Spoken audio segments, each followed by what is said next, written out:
Mass media, like so many of the ideas we use in everyday life, is something that's fairly easy to describe. We tend to know it when we see it, but a bit more difficult to explain. Living stereo, played on a record, through the all-new 2-in-1 RCA Victor stereo orthophonic high-fidelity Victrolas. This follows because technological changes over the past 25 to 30 years have created a range of new and different relationships between those who produce and consume media products, such as film, print, music and television. There have also been dramatic and wide-ranging changes in relation to how media are actually produced and consumed. However, while these ideas are interesting and important, probably a bit more of the latter than the former when you come to think about it, we're getting ahead of ourselves slightly. Before we do anything more, we need to explain what we mean by the mass media. A medium is just a channel of communication, a means, in other words, send and receive messages. A message in this context being any kind of information, from a phone call, through viewing a film, to reading a book. We are, of course, surrounded by very familiar examples of media in our everyday lives. From newspapers and magazines, through television and radio, to film, video, mobile phones and computers. By mass, we're obviously talking about the potential to reach large numbers of people.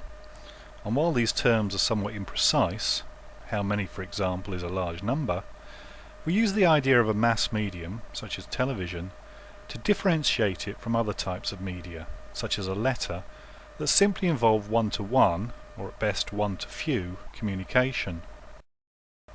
However we actually define the concept of a mass audience, it's not something we need to bother with too much at present, since, as we'll see, it's probably going to be easier to define a mass medium in terms of what it isn't, something greater than a one-to-one or one-to-few medium. We can start to develop this rather bare-bones definition by noting what Dutton has called 4 essential characteristics of a mass medium: distance, technology, scale and commodification. Taking each of these categories in turn, distance involves the idea that communication between those who send and receive messages is impersonal, lacks immediacy and is one way, from the producer/distributor of the information to the consumer/audience. When you watch a film, for example, no matter how emotionally involved you become in the action, you can't affect what's happening on the screen.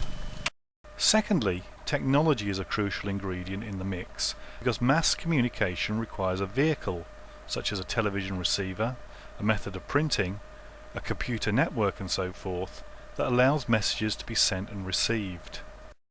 In terms of scale, one feature of a mass medium is that it involves simultaneous communication with many people. An individual watching a particular TV program, for example, is behaviour that's being shared in thousands, if not millions, of other living rooms across the country. Finally, commodification involves an interesting feature of mass communication, the idea that it comes at a price. I can watch sport on TV, for example, if I can afford a television, a licence fee to watch terrestrial channels like the BBC, ITV and Channel 4, or a subscription to something like Sky Sports if it's on satellite or cable.